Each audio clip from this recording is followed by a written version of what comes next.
नमस्कार। आज 7 मई है, मंगलवार का दिन, और पटना से छपे हिंदी के प्रमुख अखबारों के सुर्खियों के साथ मैं हाजिर हूँ। आज के अखबारों में जो सबसे चर्चित खबर है वो है झारखंड में मंत्री के करीबियों के पास से 35 करोड़ रुपया कैश मिलने की खबर। और दूसरी जो अहम खबर है वो है तीसरे चरण की वोटिंग शुरू हो चुकी है और बिहार की 5 सीटों पर आज वोटिंग हो रही है। नीट जो मेडिकल प्रवेश परीक्षा है उसमें धांधली की खबर को भी काफ़ी अहमियत दी गई है। इसमें और गिरफ्तारियां हुई हैं। और अंत में शिक्षा विभाग की खबर, जिसकी वीसी के साथ बैठक हुई। हालांकि इस बैठक में के पाठक नहीं पहुंचे। आइए देखते हैं कि इन खबरों का विस्तार क्या है। झारखंड के मंत्री हैं आलमगीर आलम, और ये ग्रामीण विकास विभाग के मंत्री हैं। अखबारों के अनुसार इनके करीबी हैं चीफ इंजीनियर वीरेंद्र राम। इनसे जुड़ा हुआ है मनी लॉन्ड्रिंग का मामला। वो पहले इस मामले में गिरफ्तार हो चुके हैं। मंत्री के ओएसडी हैं संजीव कुमार लाल। इनके समेत 6 ठिकानों पर ईडी की छापेमारी हुई। संजीव के नौकर हैं जहांगीर आलम। इनके यहाँ से 30 करोड़ से अधिक रुपए कैश बरामद किए गए। जहांगीर मंत्री आलमगीर के भी करीबी बताए जाते हैं। जहांगीर का घर चतरा है। ईडी ने कागजात भी जब्त किए हैं जो ट्रांसफ़र पोस्टिंग के बताए जा रहे हैं। तो झारखंड से बराबर कैश मिलने की खबर आती रही है, और ये ताज़ा खबर है जिसमें आलमगीर आलम नाम के मंत्री के करीबियों के पास से ईडी ने ये दावा किया है कि ये 35 करोड़ रुपये नकद बरामद किए गए हैं। अब चर्चा करते हैं तीसरे चरण की वोटिंग के बारे में। आज 11 राज्यों के 93 सीटों पर वोटिंग होनी है। पहले चरण में आपको पता है कि 102 सीटों पर वोटिंग हुई थी और दूसरे चरण में 88। तो कुल 283 सीटों पर आज जो है मतदान संपन्न हो जाएगा, जो कि जाहिर है कुल सीटों से आधा से ज़्यादा है। इस चरण में कई दिग्गजों के भाग्य का फैसला होना है। उसमें केंद्रीय गृह मंत्री अमित शाह हैं, मध्य प्रदेश के पूर्व मुख्यमंत्री दिग्विजय सिंह हैं, ज्योतिरादित्य सिंधिया हैं, और मध्य प्रदेश के एक और मुख्यमंत्री शिवराज सिंह चौहान हैं। बिहार की 5 सीटों पर आज मतदान हो रहा है। झंझारपुर है, सुपौल, अररिया, मधेपुरा और खगड़िया। ये जो बिहार की 5 सीटें हैं, इन पर सभी पर फिलहाल जो है एनडीए का कब्जा है। और जो 93 सीटें हैं देश की, यहाँ आज मतदान होना है, कुल मिलाकर उसमें 73 पर भारतीय जनता पार्टी का कब्जा है। तो ये थी चुनाव की खबर जो आज तीसरे चरण का मतदान होना है उसके बारे में। अब बात करते हैं ये नीट की धांधली के बारे में। आपको पता है कि नीट मेडिकल प्रवेश परीक्षा है, और इसके बारे में खबर 2 तरह की है। एक तो कि पेपर लीक होने की, और दूसरी बात कि इसमें सॉल्वर बैठते हैं, यानी पैसे लेकर एक परीक्षार्थी की जगह पर दूसरा आदमी बैठ जाता है जो किसी मेडिकल कॉलेज में पढ़ रहा होता है या जिसकी जानकारी बेहतर होती है। जागरण के अनुसार नीट यूजी में गड़बड़ी की आशंका में डीएवी स्कूल बोर्ड कॉलोनी से गिरफ्तार आयुष राज ने चौंकाने वाली बात बताई है। डीएवी जो स्कूल है बोर्ड कॉलोनी में पटना में, तो वहाँ से एक गिरफ्तार की गई थी आयुष राज की। उसने जो है काफ़ी चौंकाने वाली बात बताई है, और जागरण के अनुसार इससे जो है पेपर लीक की पुष्टि होती है, और इसके तार झारखंड से भी जुड़े हैं। आयुष के पिता समेत 13 लोग गिरफ्तार हुए हैं। एक जूनियर इंजीनियर भी है, सिकंदर यादवेंदु नाम का, उसे भी गिरफ्तार किया गया है। एनटीए ने, जो नेशनल टेस्टिंग एजेंसी है जो नीट आयोजित करती है, उसका कहना है कि पेपर लीक का मामला जो है आधारहीन है, जबकि पटना के एसएसपी राजीव मिश्रा कहते हैं कि ये संवेदनशील मामला है और लगभग 24 लाख परीक्षार्थियों का भविष्य इससे जुड़ा हुआ है, इसलिए अभी इस पर कोई बयान देना उनके लिए उचित नहीं है।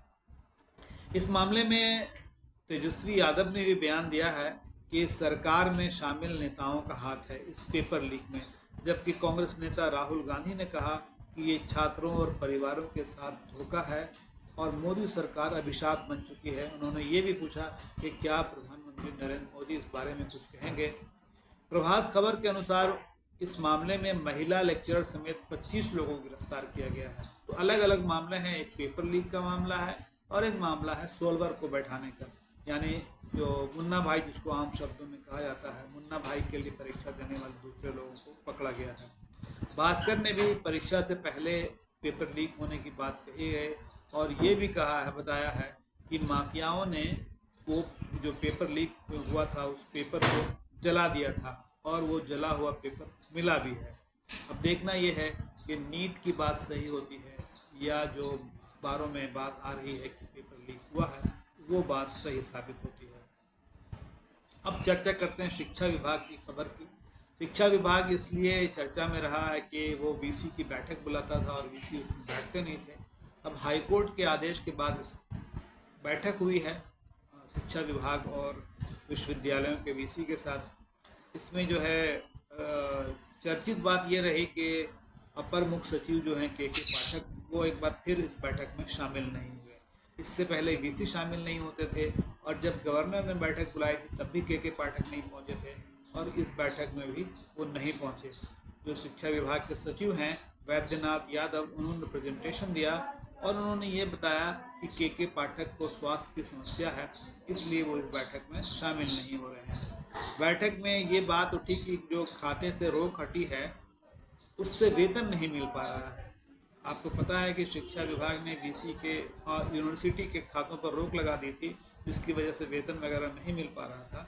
तो हाईकोर्ट के आदेश के बाद से खातों से रोक तो हटा ली गई, लेकिन उसमें पैसे नहीं हैं, जिस कारण लोगों को वेतन नहीं मिल रहा है।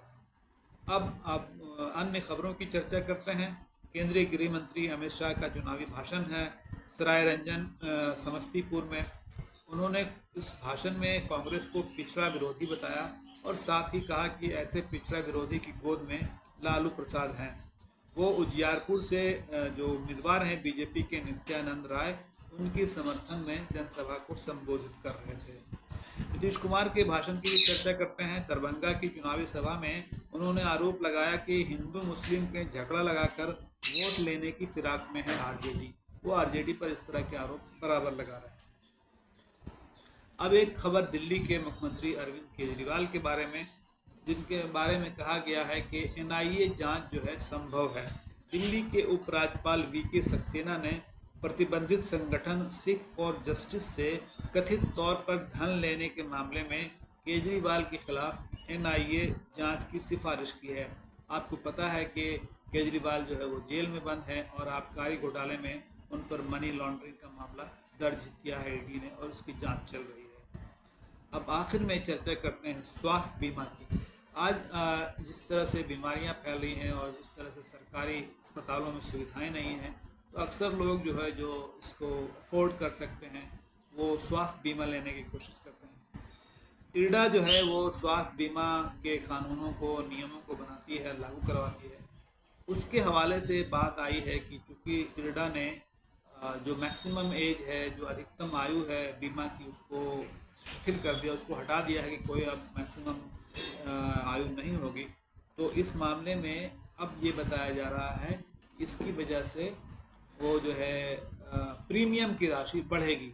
इससे पहले जो है ये भी बात बताई गई कि कोविड के बाद काफ़ी प्रीमियम की राशि बढ़ी है और 2019 से लेकर अब तक जो है लगभग 48% वृद्धि हुई है प्रीमियम की राशि में।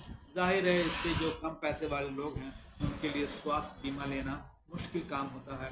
हालांकि भारत सरकार ने आयुष्मान कार्ड भी जारी किया है, जो स्वास्थ्य बीमा का ही एक रूप है, बल्कि स्वास्थ्य बीमा ही है, लेकिन ये सब के लिए नहीं है। जो राशन कार्डधारी हैं वो उनके लिए। उम्मीद है कि आज के अखबारों की ये प्रमुख खबरें आपको पसंद आई होंगी। आपसे गुजारिश है कि आप इस खबर को अगर पसंद करते हैं तो इसे शेयर करें, इस चैनल को सब्सक्राइब करें और कमेंट बॉक्स में अपनी बात ज़रूर बताएं कि आपको ये कार्यक्रम कैसा लगता है और इसमें आपको क्या बेहतरी चाहिए। तब तक के लिए आपका बहुत शुक्रिया।